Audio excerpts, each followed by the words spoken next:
Haryana at 9 PM news channel में आपका स्वागत है। आइए आपको कराते हैं खबरों से अपडेट। कोरोना से जीता लेकिन जिंदगी से हार गया खरखोदा के शहरी गांव का राजवीर। खरखोदा के शहरी गांव का राजवीर बहादुरगढ़ के सेक्टर 7 में रहता था, जो पिछले काफ़ी समय से कैंसर रोग से ग्रस्त था, जिसका दिल्ली के एक अस्पताल में इलाज चला हुआ था। 4 दिन पहले उसने अपना कोरोना टेस्ट कराया तो उसमें वह पॉजिटिव मिला था, जिसके बाद उसे इलाज के लिए रोहतक पीजीआई दाखिल कराया गया, जहां पर उसकी मौत हो गई। लेकिन यहां पर भी उसकी सैंपलिंग हुई, वह रिपोर्ट नेगेटिव आई थी। प्रशासन ने राजवीर को नॉन कोविड घोषित किया और राजवीर के शव को परिजनों के हवाले कर दिया। राजवीर के पैतृक गांव में उसका अंतिम संस्कार किया गया। राजवीर के भतीजे विकास की रिपोर्ट भी नेगेटिव आई है।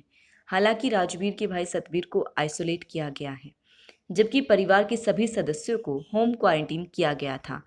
इसके अलावा सोनीपत में एक सब्जी विक्रेता व एक स्टाफ नर्स भी कोरोना पॉजिटिव मिली है, जिससे सोनीपत में कुल कोरोना पॉजिटिव केसों की संख्या 21 हो गई है, जिसमें स्टाफ नर्स को दिल्ली में काउंट किया गया है, जबकि सब्जी विक्रेता अहमदपुर गांव का रहने वाला है और महिला नंदवानी गांव की है।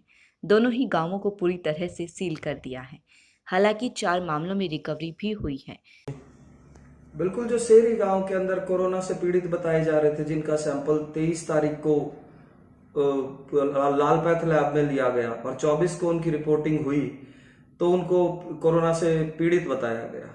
उनका नाम राजवीर है, जिनके फादर साहब का नाम लेखराम, निवासी वो शेरी हैं, पर वो सेक्टर 7 बहादुरगढ़ 49 हाउस नंबर में रहते थे। उसके बाद डिस्ट्रिक्ट झज्जर की अथॉरिटी से कोऑर्डिनेट किया गया और उन्हें पीजीआई शिफ्ट किया गया 24 तारीख को। वहां उनकी रीसैंपलिंग हुई 2 बार, जो कि अगली दोनों केसेस जो सैंपल्स थे वो नेगेटिव आए।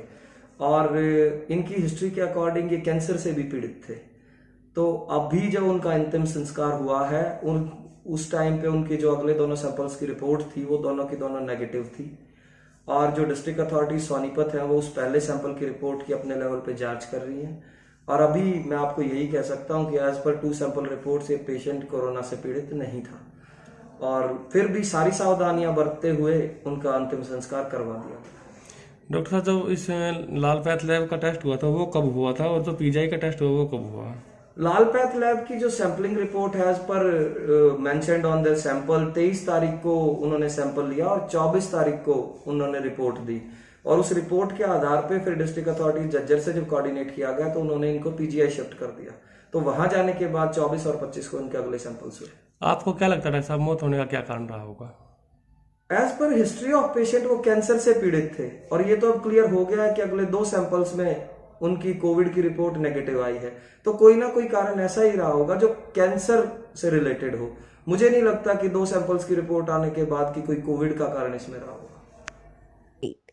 रामपुर गांव की युवा टीम ने कोरोना से लड़ाई लड़ने वालों को बांटे सैनिटाइजर व मास्क। रामपुर गांव निवासी रोहित कुमार की टीम ने ग्रामीणों के साथ मिलकर राज्यसभा सांसद दीपेंद्र के निर्देशों के बाद न केवल गांवों में सैनिटाइजर व मास्क बांटे, बल्कि प्रशासन को भी मास्क व सैनिटाइजर वितरित किए। रोहित ने कहा कि हलके के विभिन्न गांवों में जहां भी जरूरत होगी वे सैनिटाइजर उपलब्ध करवाएंगे।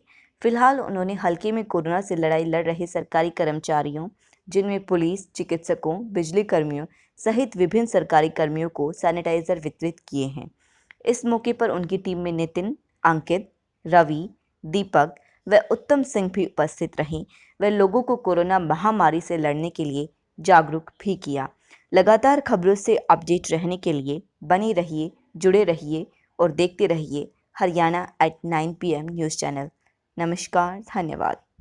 आज रामपुर गांव की युवा टीम ने दीपेंद्र हुड्डा जी के आशीर्वाद व दिशा निर्देश पर खरखोदा हल्के में सैनिटाइजर व मास्क वितरण किए गए, तथा आगे भी ऐसी कोई सहायता की जरूरत होगी तो हम दीपेंद्र हुड्डा जी के आशीर्वाद पर खरखोदा हल्के में ऐसे कार्य करते रहेंगे। धन्यवाद।